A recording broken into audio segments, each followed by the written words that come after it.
Hi, my name is Erin and this is The Joy in Pens and Paper. So I wanted to, at the end of the month, look at the inks that I use, the pens that I use them in, and share some of my thoughts. I don't have a fancy grading system. Maybe that will come later, but I'll also show some writing samples so you can see what it looks like in practice versus in this more contrived setting here.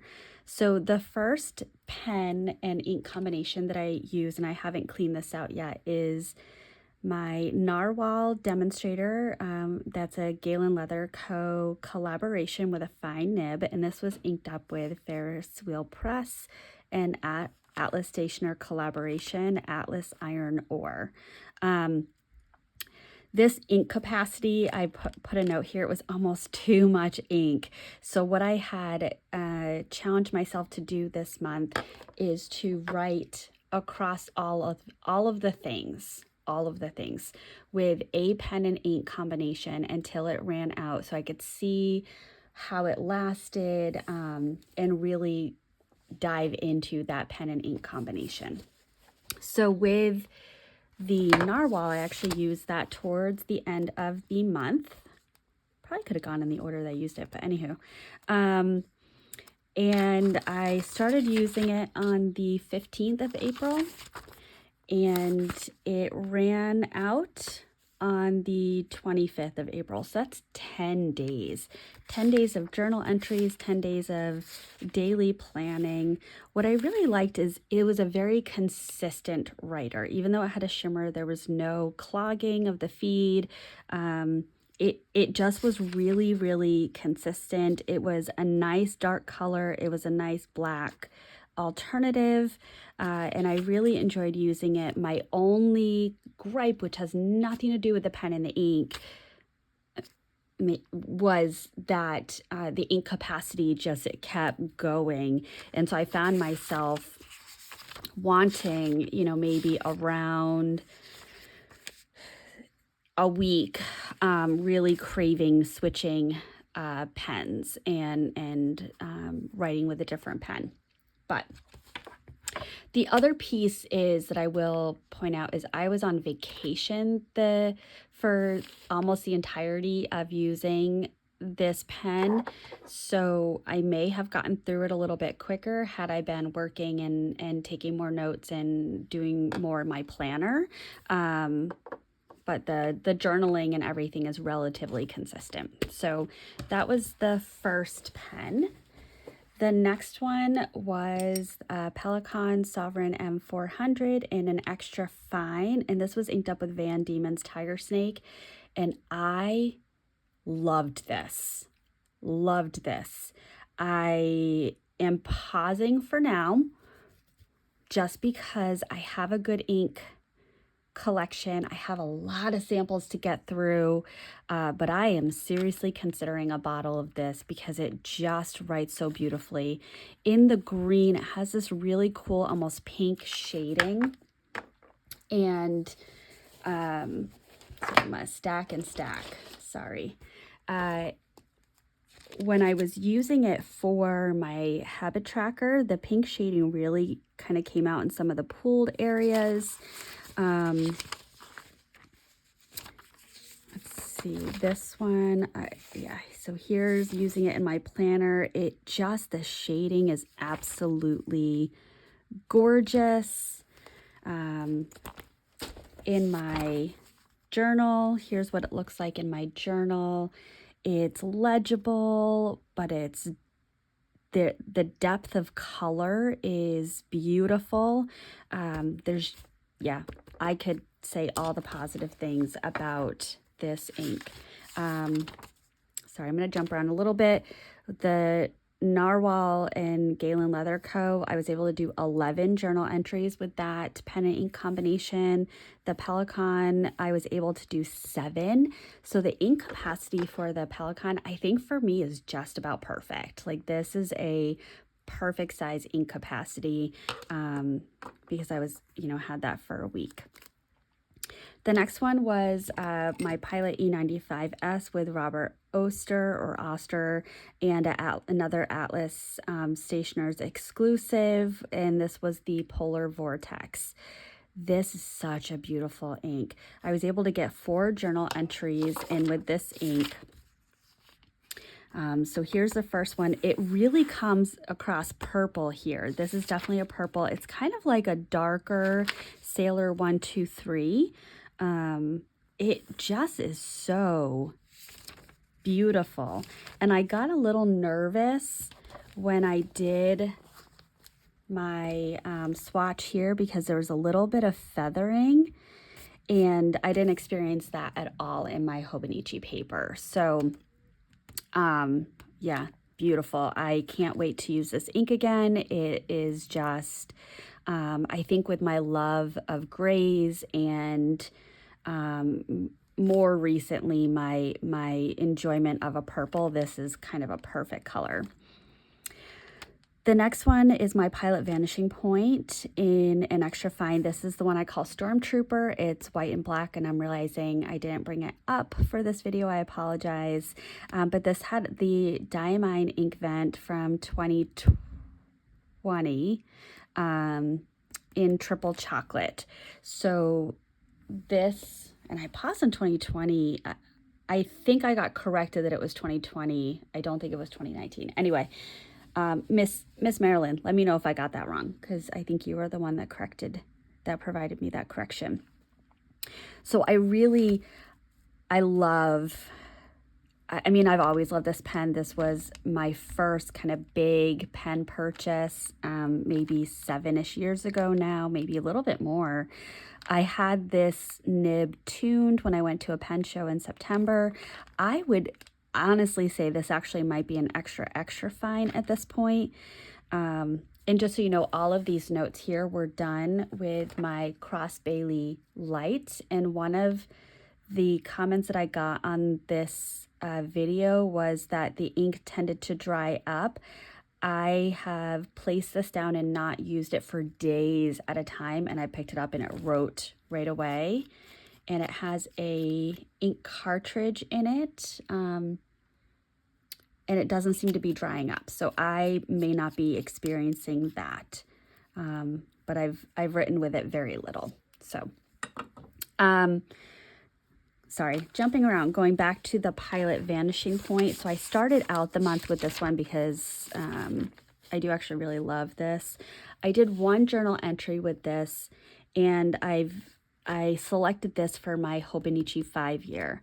Now this pen, I had a student, I have a couple of students that really enjoy exploring my fountain pens, and so I had a student that kind of unscrewed it apart and screwed the cartridge converter, and so I ended up having to go home and open it up and clean it out. But that's why I only got one journal entry in here, because a lot of the ink was spilled due to that. But I did, and I noted it on here, I did refill it on 4 or 5 because I continued using it for my Hobonichi 5-year, and I'm still on that same fill, and today is the 29th. So about one fill of a Con 40 was able to last the majority, almost the whole month, in a Hobonichi 5-year. Let me just clean up my space a little bit. So the next one is the Laban Rosa in lilac with an extra fine nib, and it has Iroshizuku Kirisami in it. This is another just beautiful ink. So this one I used, I have one tracker in my day free that I used this on each day, and it was just writing a couple of numbers, so it really wasn't a huge use. And then I finished up the Narwhal on the 25th to 26th. I pulled out the Laban Rosa and had 2 days, and as well as work in my planner, and was able to use this ink up. So this just needs to be cleaned.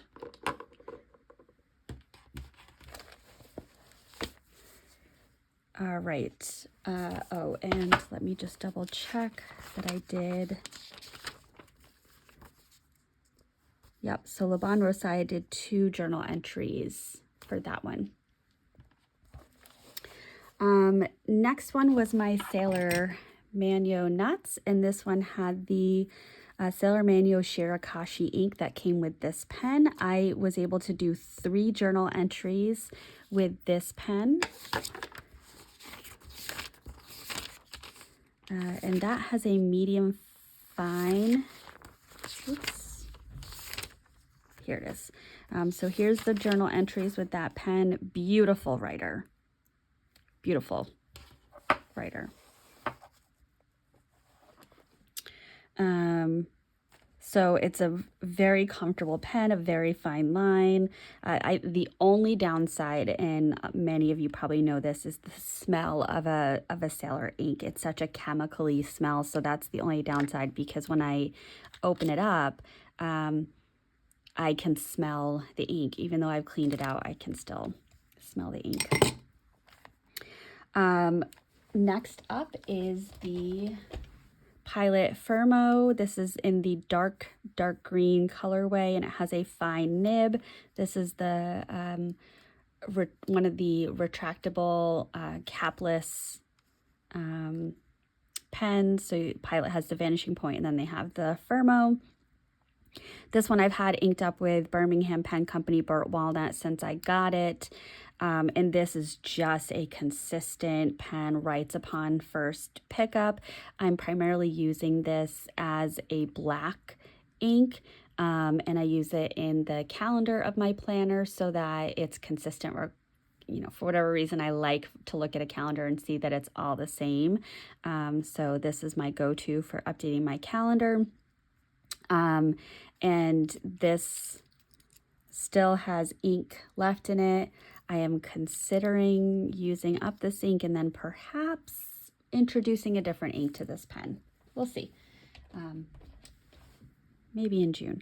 Next one is, this is another consistent one. This is the TWSBI Diamond 580 with an extra fine nib, and this is inked up with Birmingham Pen Company Pennsylvania Fieldstone.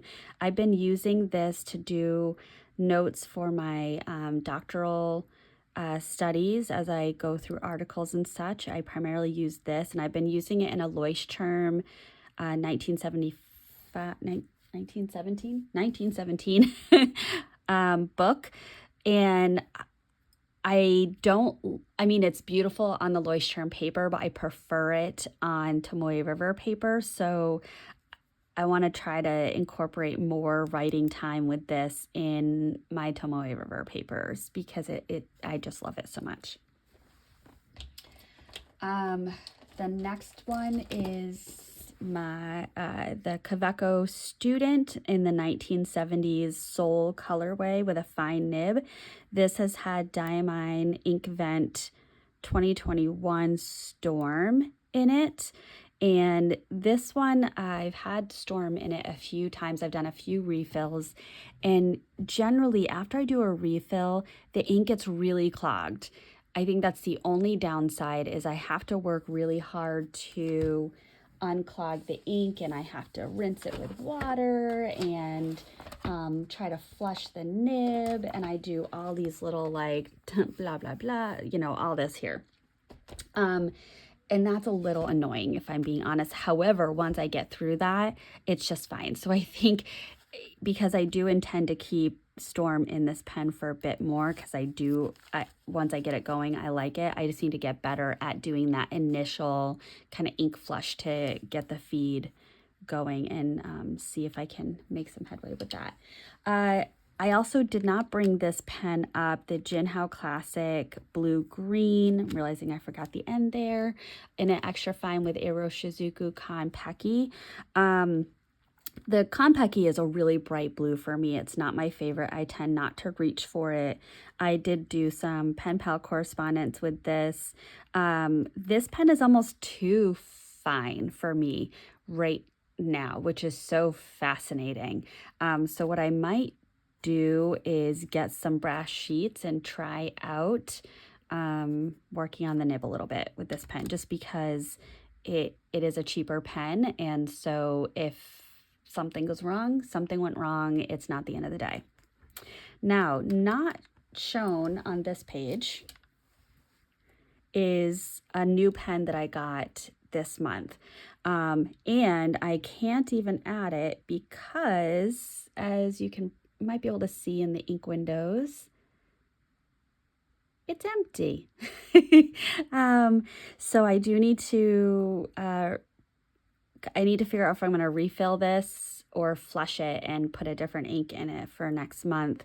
But this is a pen that I just started writing with at the end of this month. So yesterday. And I was able to get this journal entry in, but then as I was doing some work in my planner, the ink was skipping and showing signs that it's done. I did a little bit of writing with this, different points, like for example, this page right here. But actually it might have been while I was doing no, I didn't. Anyway, yesterday, so the 28th, one of my students, again, was exploring the pen, had the cap on, started twisting the piston, and I was like, oh, don't do that. And I try not to have these big reactions while the students are using my pens, because I don't want them in a heated moment to target my pens, because they know it's going to get a big reaction. But so I was able to, and kind of purposely made a mess, but I took the cap off and ink fell onto the tile floor in my office. And I explained about the piston and how it moves up. And so when they turned it, they pushed the ink up. But then I was able to turn that into showing the student, like, oh, look, see the ink on my fingers, see the coloring. I have a little bit still on this finger right here. I have to really scrub to get it out. But then I was also able to use a paper towel and then show them how kind of the chromatography of the ink, and just shifted the conversation that way. So it ended up being kind of a cool moment. But oh, my poor Birmingham Pen Company petrified wood, the loss of that ink. I've got plenty.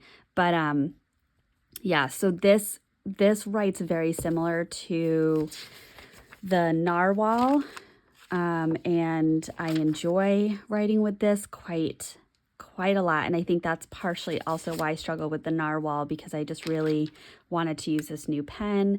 So it is the end of the month. It's time to ink up some new pens, and this, kind of spoiler alert, will definitely be in the rotation. So that is my pen and ink for April, or my thoughts, my reviews, if you will. I think my favorite is going to have to be the Pelican Sovereign M400 with Van Diemen's Tiger Snake. And my runner-up would probably be this. Sorry that you didn't see a whole lot of it, but the Narwhal Nautilus Grand Rhapsody with Birmingham Pen Company petrified wood. And then, yeah, I love all of them. Probably the Atlas Stationers Ferris Wheel Press Atlas Iron Ore would be another favorite from this month. I know I did a help needed video for my Laban Rosa, but now that I've got this going, I love this pen. And I do wonder if perhaps there was some debris that, even though I did a water flush, that was in there, and maybe that's why now it's writing without issue, because this fill had 0 issues. The last fill had 0 issues. So my next piece is I'm going to put a non-Pilot Iroshizuku ink in this and see how it writes with that, because either there was some debris or the ink that I was using was too dry. So we'll figure that out, and we'll be on that journey together. So thank you for watching, and I hope that you had a wonderful month with your pens, and I will be putting my May currently inked up soon. All right, bye.